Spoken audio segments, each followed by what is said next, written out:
আজকে যেখানে দাঁড়িয়ে আমি কথা বলছি, এটা আমার ৪২ বছরের একটা চেষ্টা। জনাব তারেক রহমানের হাত ধুয়ে বাংলাদেশে আরো পরিবর্তন করবে।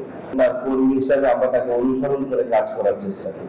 চেষ্টা এমন একটা জিনিস, যেখানে চেষ্টা থাকবে সেখানে সফলতা আসবে। আজকে যেখানে দাঁড়িয়ে আমি কথা বলছি, ঢাকা উত্তর সিটি কর্পোরেশনের প্রশাসক হিসাবে এটা আমার ৪২ বছরের একটা চেষ্টা। ৪২ বছর চেষ্টা করেছি একটি দলের সাথে রাজনৈতিকভাবে নিজেকে সক্রিয় রাখা, অংশগ্রহণ করা।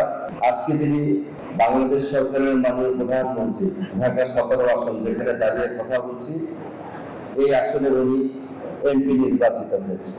আপনারা সকলে সহযোগিতা করেছেন, তার জন্য কাজ করেছেন, ভোট দিয়েছেন। বাংলাদেশের মানুষ তার প্রতি যে আস্থা বিশ্বাস রেখে রাষ্ট্র পরিচালনার দায়িত্ব দিয়েছে, আমি একদম দৃঢ়ভাবে মনে প্রাণে বিশ্বাস করি যে জনাব তারেক রহমানের হাত ধুয়ে বাংলাদেশে আরো পরিবর্তন করবে। উনি একজন খুব মানবিক মানুষ।